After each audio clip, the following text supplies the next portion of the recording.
各位好，今天我们来聊 iOS 的通知中心。其实确切的说呢，我们不仅仅是要聊通知中心，我们聊的是通知这件事情。那我就简单粗暴的把今天的内容分成两个部分啊。上一个部分呢，我们聊一下应该是大部分人都知道的一些操作。那下一部分呢，就聊一点可能大部分人不那么知道，并没有用起来的一些，其实我认为还蛮好用的操作。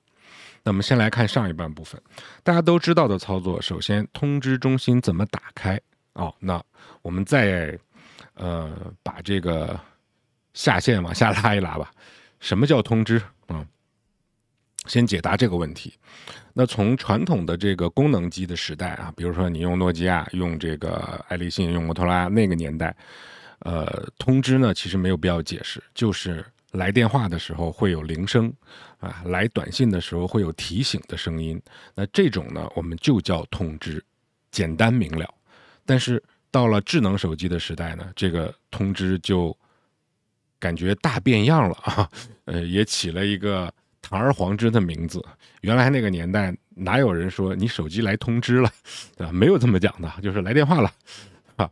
那现在就说，手机来了一条通知。那么其实，我给大家讲一个，在中国刚刚流行这个手机的时候，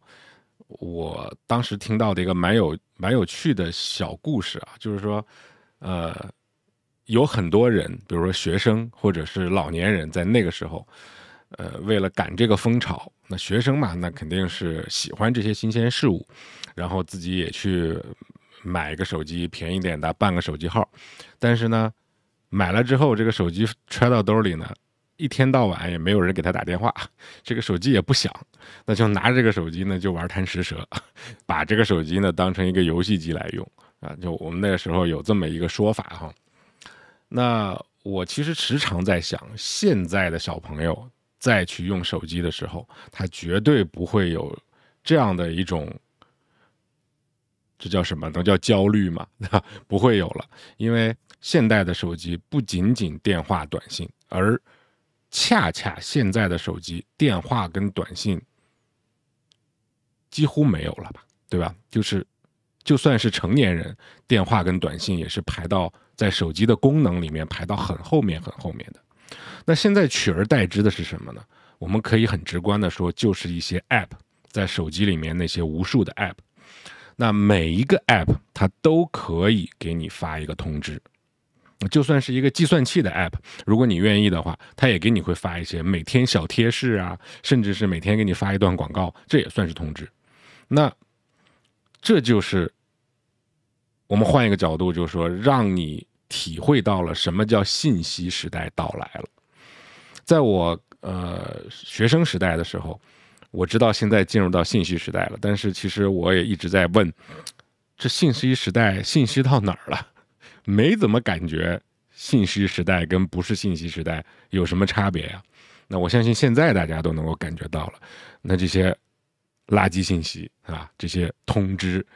狂轰滥炸的一样去炸你，那这些东西是什么呢？那都叫信息。那当然了，有用的信息也是越来越多了啊，这就是一体两面的事情。那每一个 App 都有通知了，你可以数一数你的手机里面有多少个圆角方形的小图标，那就相当于有多少个 App， 那你就相当于这么多 App 都能给你发通知。那其实现在的现状是，每一个 App 都希望争先恐后的给自己的用户去发通知。如果国内有做过微信公众号的，应该知道，我现在不做公众号了，原来想自己玩一下，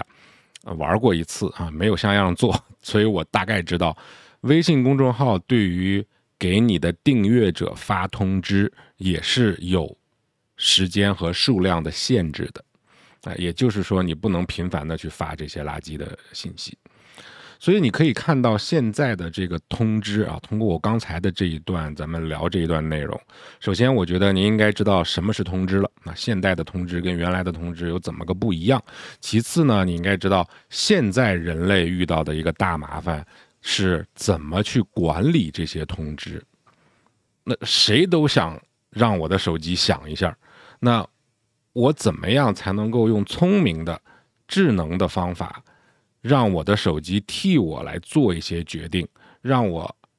觉得重要的通知你就响啊，不重要的通知你就不响，甚至我完全不想要的，你就干脆别给我出现。那这个是手机的操作系统需要解决的问题，这也体现出开发操作系统的这个厂商，他为用户考虑的这个周到程度，或者说他愿意从哪些方面为用户考虑，你可以从这个方面去理解啊。那所以我们讲到 iOS 的通知管理，大家知道的事情是什么？第一个是每一个 app 都会给你有一个通知啊，咱们不较真儿啊，你别说那个 iPhone 的内置 app 计算器没有通知，是的，不是每一个都有，但是大概你可以这么去理解啊，极少数的没有。好，每一个都会给你发一个通知，那么你知道的是这些通知会有这么几种形式来去提醒你。第一是声音，第二是给你弹出一个什么东西啊，要么是弹出一个框，要么是上面掉下来一个东西，过一会儿再走掉啊，要不然呢就是你的应用程序上面有一个角标啊，就是每一个应用程序是一个圆角方，在这个圆角方的右上角会用红底儿白字写一个阿拉伯数字1、2、3、4、5，写的是几，就说明这个 app 给你发送了几条你还未读的通知，已读的没有的啊，它有角标的一定是未读的通知，所以这个是一般来讲通知一个 app 想给你发通知，它会有这么3种形式啊，一个是声音，再有一个是这个弹出这个文字，还有第3个就是角标，这么3种方式给你发。那作为操作系统来讲，那它所看待的面呢就会更广一些了。我如果只是开发一个 app， 那我可能每天想的就是怎么能让我的通知更频繁一点，怎么让我的声音更大一点，让我的角标更大一点，我要让这个用户尽可能的只用我的 app， 不要用别人的 app 啊，这种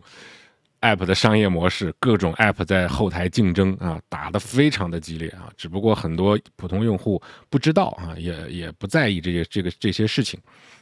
那对于一个操作系统来说呢，他要看待的是，当我的用户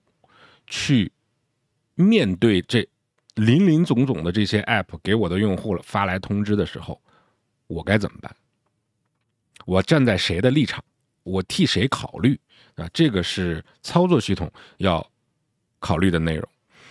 那我们既然讲 iOS 啊，我们就以 iOS 为例 ，iOS 系统是怎么样去替 iPhone 的用户考虑的呢？那最早啊，就是我们开发出来了通知中心。那通知中心其实就能够很好的去整合这些通知了，否则一个 app 一个通知，每个 app 一个角标，你要看这些通知的时候，你得每个 app 去点开去看，那很多时候造成了不必要的麻烦。那有了通知中心啊，你听它的名字，那么它呢就可以把你的操作系统上面安装的每一个 app 的通知全部都整合到一起去排列好，一起呈现在你面前。那这样呢，你就有了一个大总管一样的啊。那有总管跟没总管相比，那作为主人来讲，那一定是有总管更轻松一些啊。所以我们在 iOS 当中，如果想呼叫出通知中心，这个方法呢，就是在手机屏幕的左上角啊，我说的是全面屏啊，手机屏幕的左上角从上往下这么一拉啊，你就可以拉下来一个通知中心了。那还有一种方法就是你把手机屏幕锁上，然后点开屏幕，但是不进入到主屏幕，在这个显示时钟日期和壁纸的这个锁定屏幕的界面，它其实就是通知中心，通知就可以显示在这里。所以很多时候我们在用手机的时候，听到了手机叮响一声，其实你如果是 iPhone， 你要做的是什么？比如说我现在就是这个 iPhone， 我叮响了一声，我把 iPhone 放在桌子上，我听到它响了，这个时候其实你要做的事情非常简单，你就是用眼睛看它一眼，你就能看到这条通知了。而且只有你看能看到，别人看不到。为什么呢？这就结合我们之前讲过的Face ID iPhone 硬件的知识啊。原来头几期我们讲第一季的硬件部分的时候聊过 iPhone 的面容 ID 和其他品牌手机的刷脸解锁的不同之处啊。那从技术上这个流程怎么实现的呢？iPhone 收到一条通知，首先它的屏幕会亮起，屏幕亮起之后，在锁定屏幕告诉你哪一个 App 给了你一条通知。但是由于你现在还没有解锁，你的手机是被密码保护的，所以在锁定屏幕上，它只是显示你来了一条通知，是哪个 App 推给你的。至于这个通知的内容，你是完全看不到的。那这个时候，如果你是这个手机的主人，你只要用你的眼睛瞥它一下，当然了，你的脸要在这个它的就是原生感摄像头的扫描范围之内啊，你不能是特别斜，手机在那儿你这么说，我瞥它一眼那是没用的，就大概你坐着的时候，手机放到你桌子面前，稍微倾斜一点没关系的，只要原生感摄像头能捕捉到你的面容。然后你有一个注视感知，它会知道你的眼睛、你的眼球正在看着你手机的屏幕。那作为你的手机来讲，它就知道哦，主人看着我了，是我的主人看我，不是别人看我。那么它就会自动的帮你解锁。而这种解锁，你是没有跟你的手机发生任何的肢体接触的。你反正你理解就好了。不需要任何的肢体接触，你只要看它一眼，那手机就自动的解锁了。而只要解锁，你就能够看到锁定屏幕上的这条通知的一个预览了。但是如果是别人看，由于不是你的脸，它就不会解锁，所以它也看不到里面的内容。那这个就是 iPhone 非常智能的地方。很多时候一些没有必要回的通知，你手机放在桌子上想一下，你就只要看它一眼，整个过程就结束了，就这么自然。所以为什么我是非常推崇面容 ID， 我绝对不是一个刷指纹的爱好者，就是这个原因。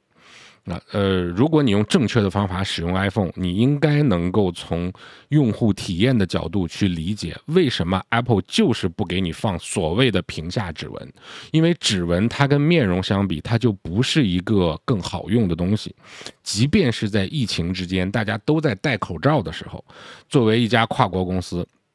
它首先考量的是我通过 Apple Watch 给你解锁，其次呢，加强面容 ID 的功能，最后终于达成了即便戴着口罩也可以解锁这样的一个这件事情吧所以我觉得这个是我个人认为的一个负责任的公司应该做出的一个样子当时我们刚刚疫情来的时候就说，哎呀 ，iPhone 现在刚取消了这个，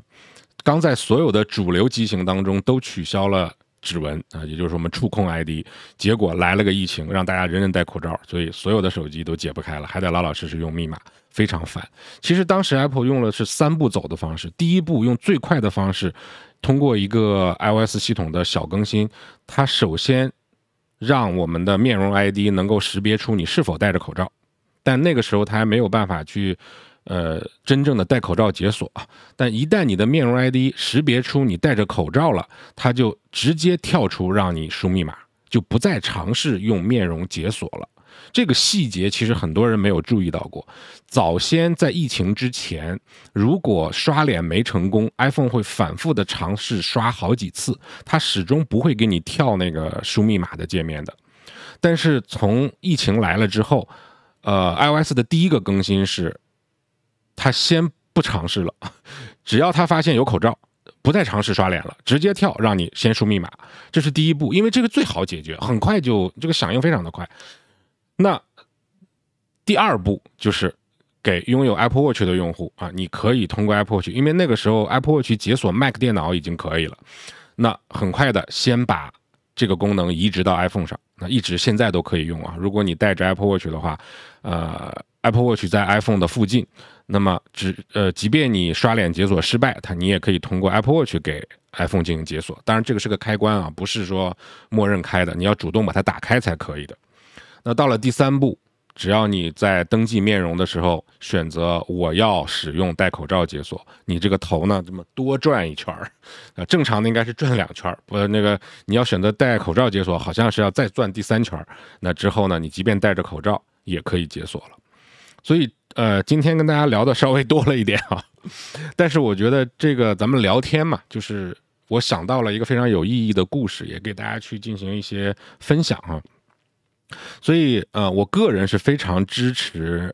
面容 ID 继续走下去的啊，方方面面讲，面容 ID 都远远优于触控 ID。那当我们能够用这样的方式去进行管理通知的时候，那再往后发展，因为通知中心它也迭代了好几次的，每一次 iOS 的更新几乎都会对通知中心做一些小手脚。我记得不错的话，最近一次它实现了一个通知分组的功能，因为最早通知还不是那么多，你说我把所有的通知都罗列在一起还可以，但是后来大家的通知越来越多了，比如说你光微信的通知1个小时不看就会有100条，那这个时候你这微信的100条就占用了通知中心绝大部分的空间，其他的 app 就被挤没了。那后来呢，为了解决这种情况，已经推出了通知分组的功能，也就是说同一个 app 的通知它会帮你叠起来，叠成一组，所以微信即便在那个时间给你发送了100个通知，它也只用一个通知条来占用你的通知中心的位置，只不过呢，你会再用它会有一个叠层效果，就是在一个条后面你能看到后面又叠了一个，后面又叠了一个，后面又叠了一个，后面又叠了一个，但是看不到后面的内容。那如果你对这个软件的这个后面的所有的通知都不感兴趣，你压根不看就好了，你继续往下滑，你就能够看到下面一个通知，下面一个 app 的通知就可以看到了。但如果你对这款软件的通知感兴趣，你点一下那个堆叠，然后那个堆叠就会歘打开。对吧？那这个也是通知中心的第2次的进步，又往前走了一步。那再往后呢，其实就是通知摘要这个功能了啊。这个功能我们放在后半部分讲，这个属于我认为大部分人都没有用起来的一个功能啊。稍后我们再去聊通知摘要这件事情。那还有一件事情是大家应该都知道的，就是关闭通知。我们当在通知中心收到一条通知的时候，不管你是在锁定屏幕还是从上往下滑下来的这种方式，只要是解锁的情况下啊，那么你都可以通过往左滑这条通知啊，来去看到一些相应的选项。那如果你不停顿，一个通知条出来了，你一个手指放上去，啪，直接滑过去，一个非常帅的姿势，歘，给它滑到屏幕外面去。那这个是什么？就是删除这条通知。只是起到这一个作用而已。那如果你点进去的话，那就打开这个 app 了啊，进到 app 里面去看这个通知的详细情况了。但其实还有一种操作，就是您慢一点，别滑那么快，是吧？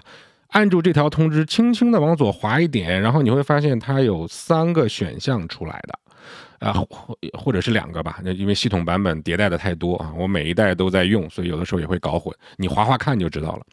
所以这个就是我这个节目不做演示的好处。我希望大家能够习惯这样的一种方式，因为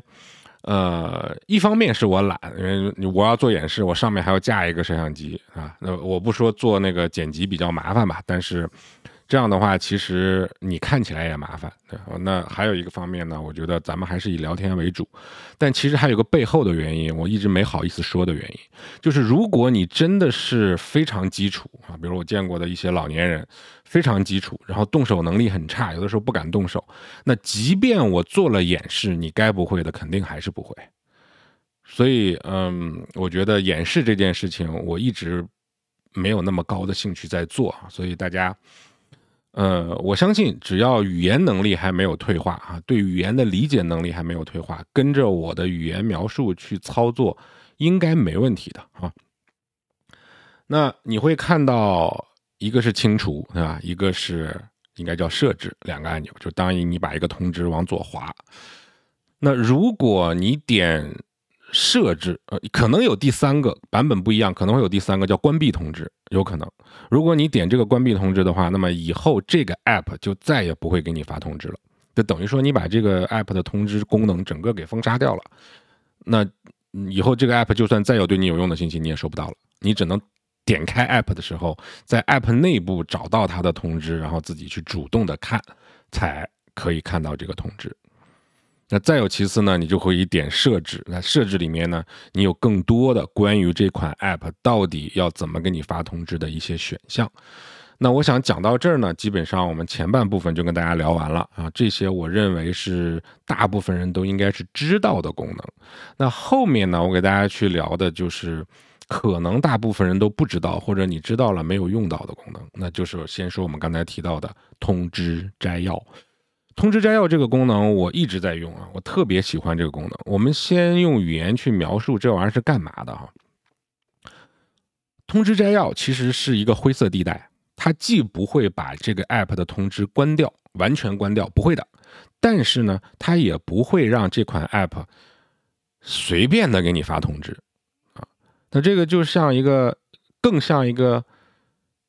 不但你有一个总管，刚才我们说通知中心是总管嘛，那么现在有了摘要呢，你不但有了总管，你还有一个秘书。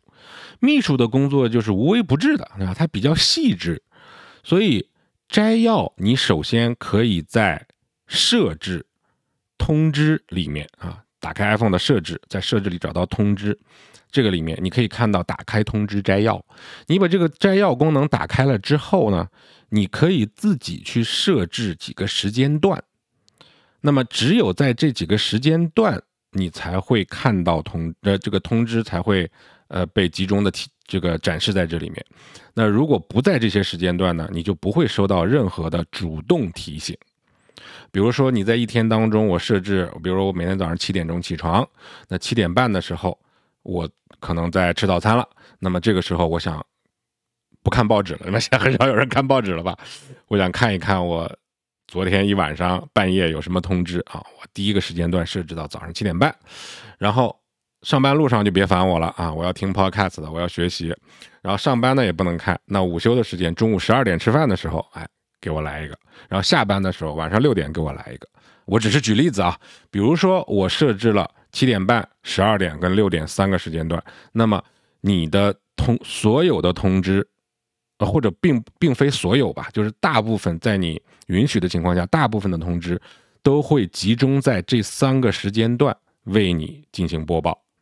如果你不在这3个时间段，你只能通过主动查看的方式，你才能够看到这些通知，它是不会这个提醒你的。只有在这3个时间段，它才会提醒你说，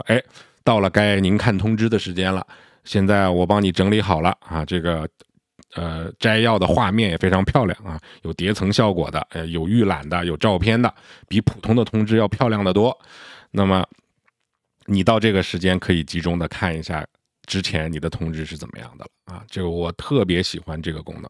你说把一些通知全关掉吧，有一些 app 其实你很为难的。我们就拿很多购物 app 来讲好了，其实那购物 app 的垃圾通知蛮多的，但是有的时候你真正想买东西的时候呢，你又希望它给你推一些，比如说我购物车里的什么东西降价啦，对吧？或者说我最近在看某一类别的产品，你能不能给我一些推荐呢？你有时候又希望啊，那这个时候怎么办？把它放在摘要里面。那很多时候你一看摘要里面，现在你比如说你现在忙工作，你根本这未来1个月你都没钱，不想买东西啊，凡是看到购物的，直接把这摘要里面购物的删掉就完了。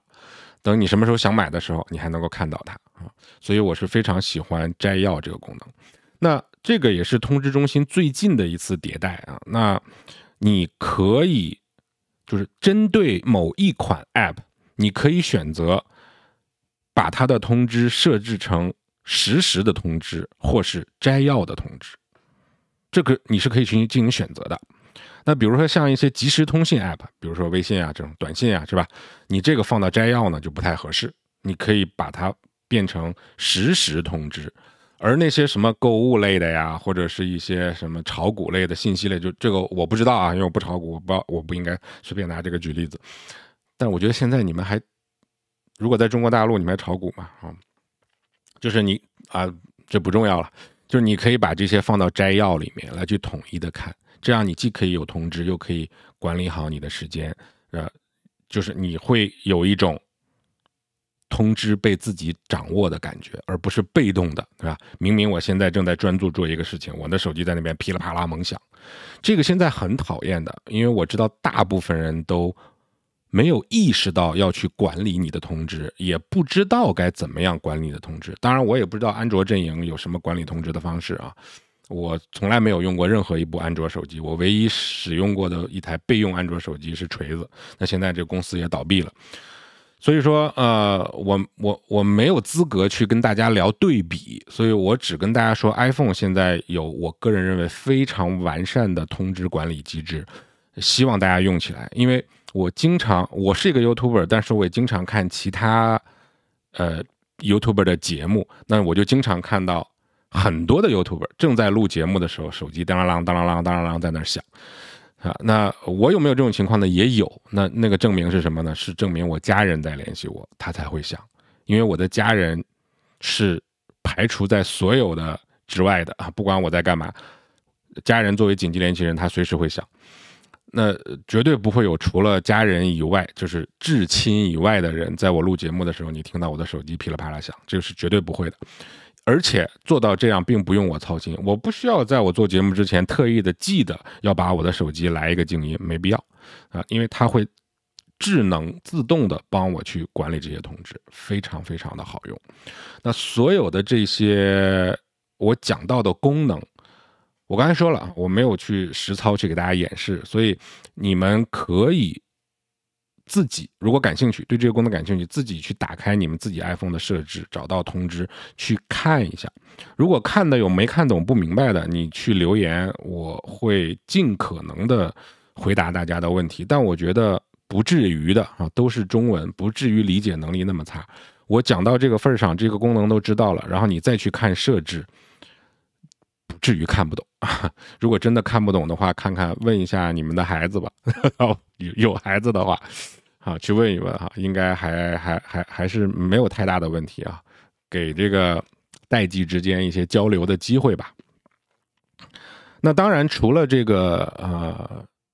通知摘要以外，对于不同的 App， 在通知的设置里面，你可以掌控的内容其实是非常非常多的。你可以让它有声音或者没声音，你可以让它显示这个通知条，你也可以让它不显示通知条，你可以单独的把这个 app 的角标关掉啊，比如说你可以有声音，你也可以显示通知，但是这个角标我不要看到。所以刚才我们说了，一开篇我们说通知了3种方式嘛，对吧？这每一种方式你都可以在设置当中单独的进行开关，每一个 app 都有一个通知设置，而这个通知的设置并不是这个 app 给你的，而是我们的 iOS 操作系统给你的。那也就是说，你要想在我的 iPhone 上面推出一款 app， 那么你不需要去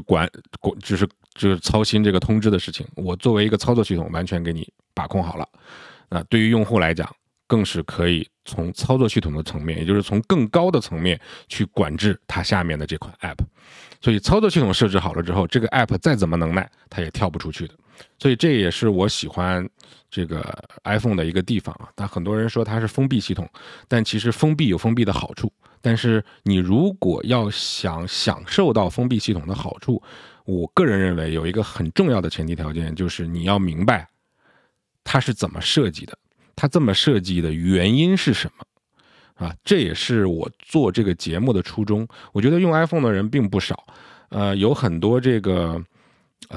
就是科技领域非常牛的 YouTuber， 对这个技术啊，对这个软件硬件啊就非常懂，本身是程序员，本身是在工厂里做的。那我啥都不是，但我觉得我自己比较能拿得出手的，其实就是像普通的用户一样，从使用的角度来为大家去带来一些